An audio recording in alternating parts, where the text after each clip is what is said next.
যেটা আনফর্চুনেটলি একটা ফেলিয়ারে চলে গিয়েছিল। তারপর 2024-এ আমাদের জুলাই আন্দোলন আসছে। এই ধাপে ধাপে আমাদের সবার ক্রেডিট ছিল, সবচেয়ে বেশি ক্রেডিট তাদের যারা আর বেঁচে নাই, যারা নামে বেনামে লাশ হয়ে গিয়েছেন হাসিনার হাতে।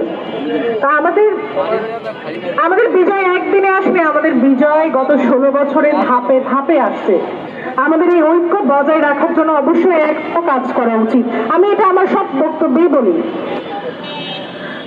আমি মনে রাখবো আমাদের প্রাইভেট বিশ্ববিদ্যালয়ের স্টুডেন্টদের যারা 18 তারিখের পর থেকে আন্দোলনের মূল নেতৃত্বে ছিল, অবশ্যই নেতৃত্ব বলবো, কারণ তারা ছাড়া আপনারা আজকে আসতে পারতেন না, আজকে আপনারা আপনাদের বাক স্বাধীনতা পেতেন না। প্রাইভেট ইউনিভার্সিটির টিচারদের, বিশেষ করে ববি হাজত স্যারকে আমি অবশ্যই ধন্যবাদ জানাবো। প্রাইভেট বিশ্ববিদ্যালয়ে আমার প্রফেসর যিনি ছিলেন ডক্টর মোহাম্মদ মনিরুজ্জামান খান স্যার ছাড়াও যারা নামে বেনামে যে প্রফেসররা আমাদের জন্য কাজ করে গেছে, আমাদেরকে একটা আন্দোলন চলতে মানুষের সহযোগিতা লাগে। এই আন্দোলনে সবাই রাজপথে আসে নাই, কেউ পানি দিয়ে হেল্প করছেন, কেউ খাবার দিয়ে হেল্প করছেন, কেউ ব্যানার দিয়ে হেল্প করছেন।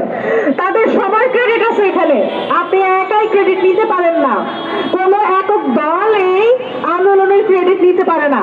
আমাদের সবার ক্রেডিট ছিল। আমার ভাই রক্তাক্ত হয়ে মারা গেছেন 2013 সালে, তারও ক্রেডিট ছিল।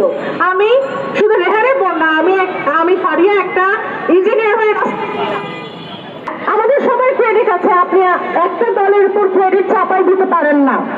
আমি প্রত্যেকটা রাজনৈতিক দলকে অনুরোধ করব, দয়া করে একজন আরেকজনের বিরুদ্ধে কথা বলে আমাদের দেশটাকে বিভক্তির পথে আনবেন না। আমরা আপনাদের বিভক্তি দেখার জন্য রাজপথে ছিলাম না, আমরা বিভক্তি দেখার জন্য রক্ত দেই নাই, আমরা আপনাদের রাজনীতির শিকার হওয়ার জন্য রক্ত দেই নাই। আপনাদের রাজনীতি আপনাদের মধ্যে রাখুন, আমাদের মাঝে আনবেন না।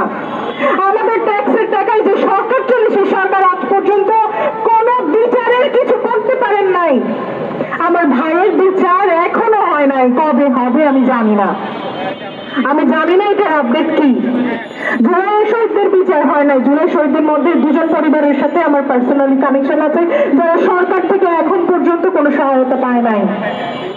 সরকারের এই পক্ষ থেকে কোনো কিছু করার নাই। সরকারের বিরুদ্ধে কথা বলতে আমার কষ্ট হয়, কারণ ডক্টর মোহাম্মদ ইউনূস একজন অত্যন্ত গুণী মানুষ, আমার বাবার ডিরেক্ট বস ছিলেন এক সময়। কিন্তু আজকে তার বিরুদ্ধেই আমার কথা বলতে হচ্ছে যে উনি চোখে দেখছেন না আমরা তারই পরবর্তী জেনারেশন। 1757 সাল থেকে আজকে পর্যন্ত বাঙালি মীর জাফরের কাজ বারবার করে আসছে। প্লিজ আপনারা মীর জাফরগিরি বন্ধ করেন। তো এরপরেই আমি আমার ভাইদের কাছে দিয়ে দিব মাইক। ধন্যবাদ আমাকে কথা বলতে দেওয়ার জন্য, এবং সবাইকে অনেক ধন্যবাদ এই কষ্ট করে এখানে আসার জন্য।